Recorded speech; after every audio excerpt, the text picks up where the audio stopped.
থাকি। আর এখানে নাকি 3-4 দিন আগে বাঘ বেরিয়েছে, বাট এখনো তাকে ধরা যায়নি। যদি আমরা বেঁচে থাকি ভিডিওটা পাবলিশ করব। এই জায়গাটা দাঁড়িয়ে আছি, এত হাওয়া হচ্ছে, এখান থেকে আর যেতে ইচ্ছা করছে না।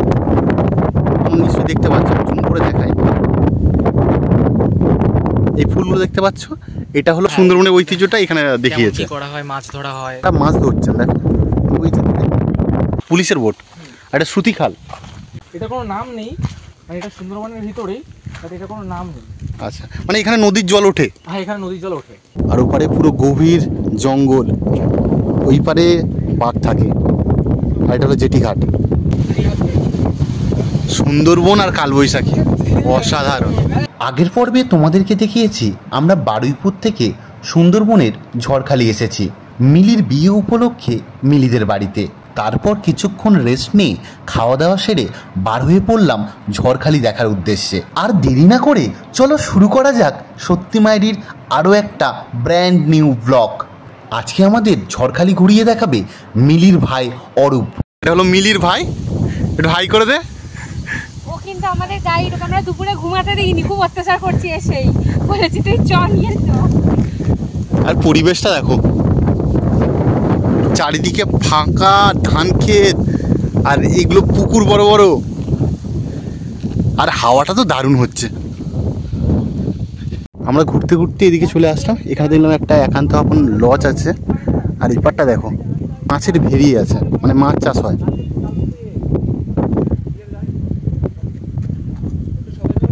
আমরা এবার এই পারে যাবো। এই পারে যাবি তো? এটা একটা ঝড়খালির প্রাইমারি স্কুল। তো প্রাইমারি স্কুল হয়ে আমরা এদিকে যাচ্ছি। এদিকে পরিবেশটা দারুণ। সামনেই লজটা দেখো, সামনেই লজটা খুব সুন্দর, গোল্ডেন ডিয়ার। এটা এই লজটা খুব সুন্দর, গোল্ডেন ডিয়ার গেস্ট হাউস, কি দারুণ দেখো। এখানে দেখলাম প্রচুর লজ হয়েছে নতুন নতুন। আমরা 2019 সালে এসেছিলাম, তখন কিন্তু এত লজ ছিল না। এখানেও একটা গেস্ট হাউস দেখলাম, এর পাশেও একটা গেস্ট হাউস আছে।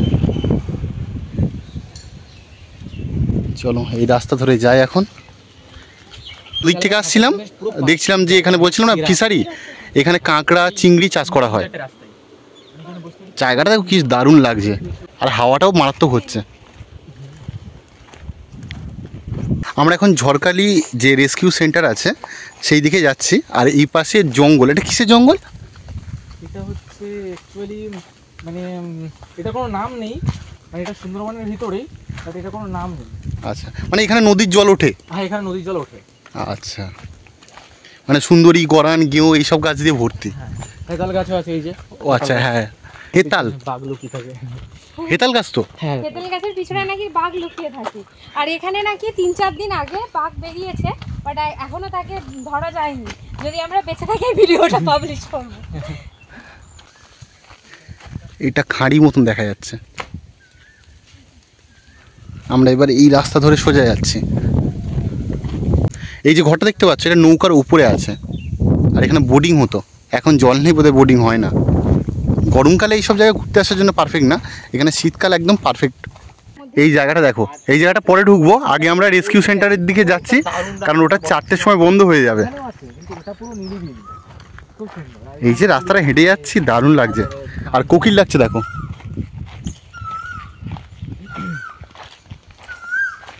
এখানটা আরো ঘন জঙ্গল ছিল, মানে এখানটা পুলিশের বোট, এটা শ্রুতি খাল।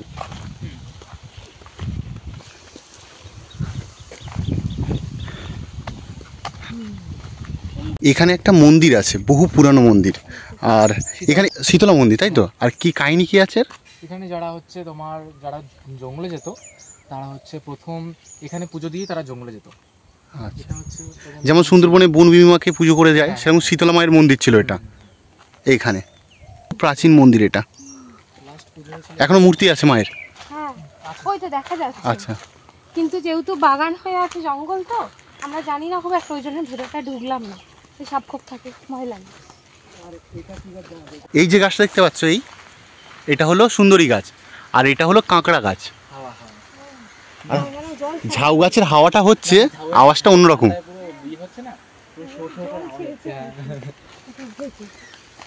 আমরা চলে এসেছি পার্কের কাছে। Sundarban wild animal park Jharkhali. এখান থেকে এন্ট্রি করতে হয় নাকি? না না, ওই সামনে। আমরা 2019 সালে এসেছিলাম, তখন আমরা ওই বোট ভাড়া করে ঘুরেছিলাম, অনেকটা গেছিলাম ভেতরে, একদম বাঘ দেখতে পাইনি। আর তখন এগুলো অন্যরকম ছিল। তখন এদিকে এই দেখো বাঁদর, কতগুলো বাঁদর দেখো।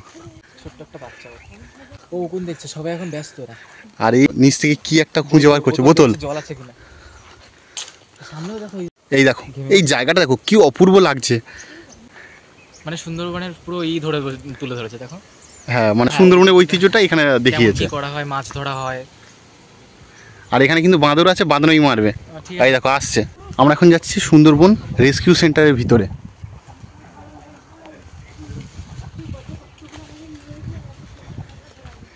কাঁকড়া, যে গাছটা দেখাচ্ছিলাম, কাঁকড়া গাছ। বলি কেমন লাগছে? আমার তো দারুণ লাগছে, আমি ওটাই বলছি, এই দুপুরের ঘুমটা নষ্ট করে আমাদের নিয়ে এলি, এতটা রাস্তা আর এত সুন্দর জায়গা, অসাধারণ। আর এই পিছনে দেখো নদী। হ্যাঁ, ওটাই হলো বড় নদী করেই আমরা গেছিলাম, এই নদীতেই আমরা আর কি গিয়েছিলাম। চলো ওইদিকে যাবো, আগে এই পারে যাই, ঘুরে আসে। এখানে সুন্দরবনের বিভিন্ন রকম কাঁকড়ার ছবি দিয়েছে, আর একটা শামুকও আছে। নদীর পাড়ের হাওয়া আর এই ঝাউ গাছের আওয়াজ, ও মারাত্মক। এখানে একটা বোর্ড দেওয়া রয়েছে কিভাবে টাইগারকে রেস্কিউ করা হয়।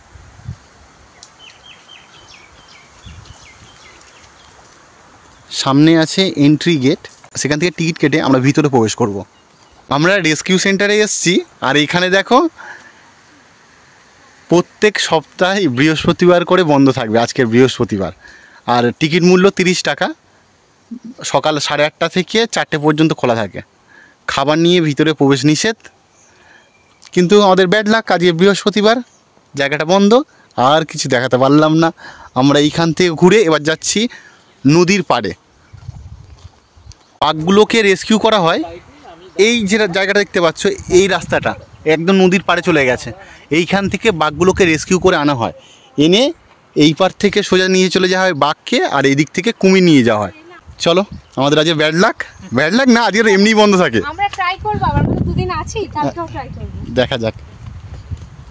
সুন্দরী গাছ, এই দেখো। আমরা এখন জেটিঘাটের দিকে যাচ্ছি, আর এখানে অনেক কটা দোকান আছে, খাওয়ার দোকানও আছে, প্লাস শপিং করার দোকানও আছে। এখানে যে জেটিঘাটটা ছিল সেটা ভেঙে গেছে, এখন নতুন করে তৈরি করা হচ্ছে। আর ওই দিকটা পুরো ঘন জঙ্গল, ওই পারেই বাঘ থাকে। আর আমরা এখন এই বাঁশের সাঁকো দিয়ে ওপারে যাচ্ছি সামনের দিকে। কেমন একটা গন্ধ পাচ্ছি, বাঘের গন্ধ। বাঘের গন্ধ না, এই যে কাদাগুলো হয়ে আছে, বাঘের গন্ধ, কাদার গন্ধ। ব্লগ তোমরা পাবে না। বাঘের গন্ধ যদি এখন পাই, এই ব্লগটা তোমরা দেখতে পাবে না। ঠিক আছে, বান।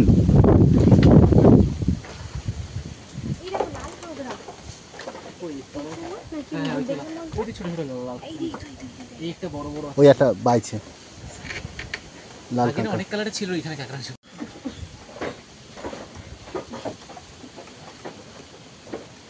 আমরা জেটি ঘাটে এসেছি, আর এপারে প্রচণ্ড রোদ, আর ওপারে পুরো গভীর জঙ্গল, ওই পারে বাঘ থাকে। আর এটা হলো জেটি ঘাট। যারা সুন্দরবনে লঞ্চে করে ঘুরতে আসে তাদের কিন্তু এই ঘাটে নামায়, আর এই যে আমরা রেস্কিউ সেন্টারটা দেখালাম, ওই রেস্কিউ সেন্টারে ঘুরতে নিয়ে যাওয়া হয়।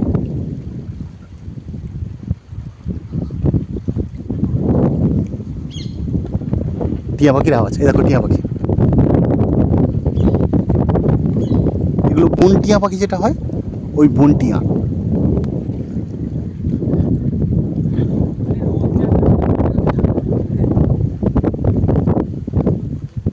সুন্দরবন মানে গরান, গেও, সুন্দরী, কেওড়া, সেই গাছগুলো। আর তোমাদের একটা জিনিস দেখাচ্ছি, এই দেখো ফুল ফুটে আছে, তোমরা নিশ্চয়ই দেখতে পাচ্ছ, জুম করে দেখায়।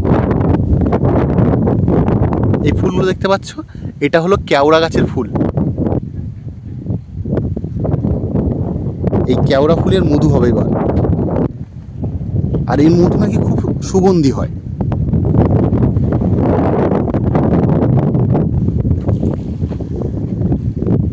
আমরা এই পারে আছি আর ওইদিকে আছে বাঘ। এই দাদারা এখানে মাছ ধরছে, মাছ ধরা হয়ে গেছে, ওনারা চলে যাচ্ছে। আর এই পার দিয়ে যে হাওয়াটা হচ্ছে এমন হাওয়া, এখানে এসে একটা অদ্ভুত জিনিসের সম্মুখীন হলাম, আমার মতো মোটা মানুষকে হাওয়া ঠেলে নিয়েছে।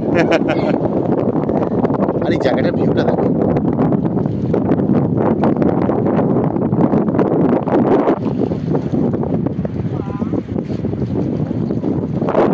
এই দিকে সোজা চলে গেলে দোবাকি, গোসাবা, বকখালি এই সাইডে, আর এদিক থেকে সোজা চলে গেলে বঙ্গোপসাগর। এই জায়গাতে দাঁড়িয়ে আছি, এত হাওয়া হচ্ছে, এখান থেকে আর যেতে ইচ্ছা করছে না। মনে হচ্ছে এখানে মাদুর পেতে ঘুমিয়ে পড়ে, আরেও সেটা সাজেশন দিচ্ছে যেখানে মাদুর পেতে ঘুমিয়ে পড়া। এত সুন্দর দেখো।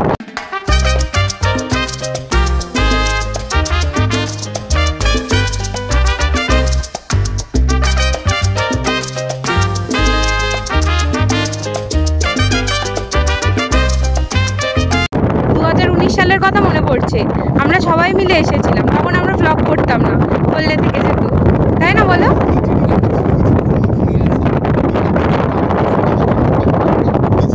হ্যাঁ, 1800 টাকা নিয়েছিল, 2 ঘন্টার জন্য ঘুরিয়েছিল মনে হয়। হ্যাঁ, 2 ঘন্টা সারাদিন যে 3-4 ঘন্টা করে জার্নি করে এসেছি, সেই জার্নির কষ্টটা এখানেই মিলিয়ে গেছে। একটুও কষ্ট লাগছে না। না কষ্ট, মিলিদের বাড়ি যখন এসে নেমেছি এত হাওয়া হচ্ছে, ভাবছি মিলিদের বাড়ি ওখানে পরে ঢুকবো, আগে এখানে দাঁড়িয়ে যায়, এত হাওয়া হচ্ছে।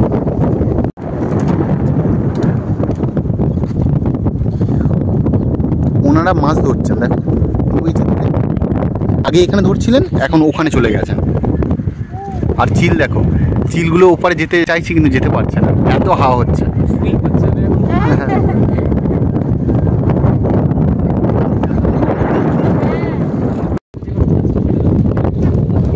এই জায়গাটা দারুণ লাগছে। এবার আমরা বার হয়ে অন্যদিকে যাব। এই পাশটা ঢুকলাম, এই পারটাও ঘোরার জায়গা করেছে, পার্ক মতন করেছে। আমি এখানে এসে একটা জিনিস কিনেছি, দাঁড়াও দেখাচ্ছি তোমাদের। বাবা খোলে না। এখানে এটা নিলে মাত্র 35 টাকা, আর আলিদার মেলায় বলেছিল 100 টাকা। সুন্দরবন ঝড়খালি। হ্যাঁ চলো, লিখে দিয়েছে এখানে পিকনিক করা নিষেধ। এখানে দেখলাম নিম গাছ ভর্তি, সবুজ সবুজ লাল লাল পাতা, এটা হলো গেঁয়ো গাছ।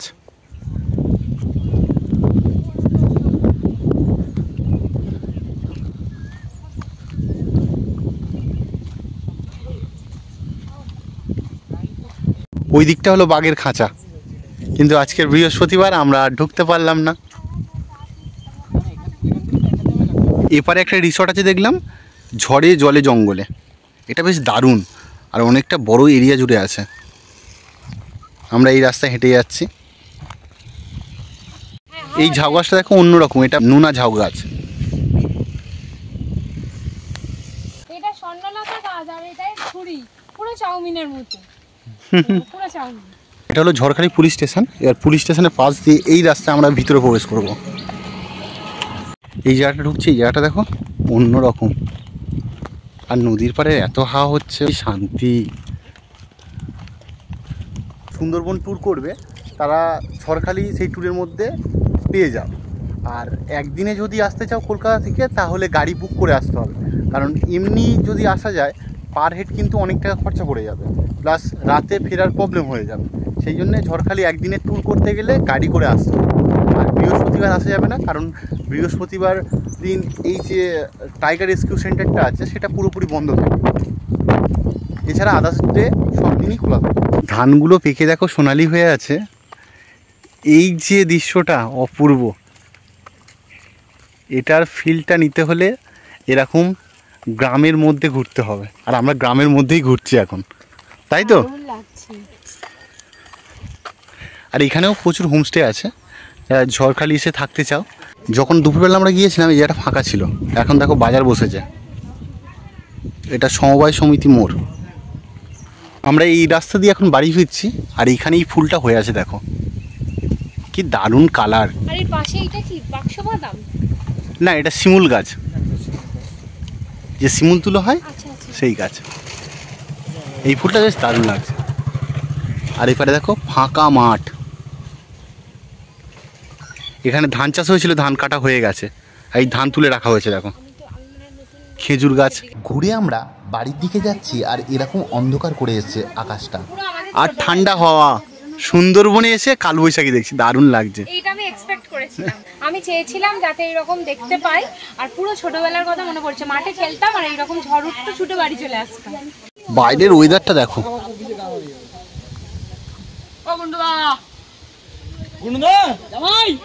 এই জায়গাটার ওয়েদারটা দেখো।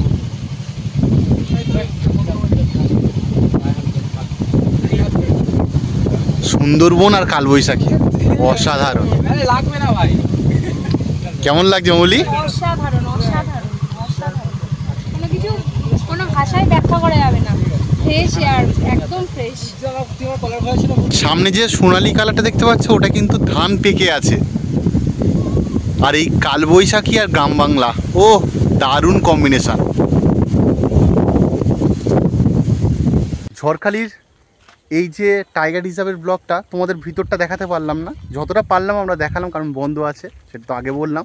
তো নদীর পাড় প্লাস ওই যে জায়গাটার আশপাশগুলো ঘুরে তোমাদের দেখালাম। কেমন লাগলো অতি অবশ্যই কিন্তু কমেন্টে বলো। আর যদি ভিডিওটা ভালো লেগে থাকে তাহলে লাইক করে সাবস্ক্রাইব করে যেও। তো দেখা হচ্ছে আরও একটা নতুন পর্ব নিয়ে।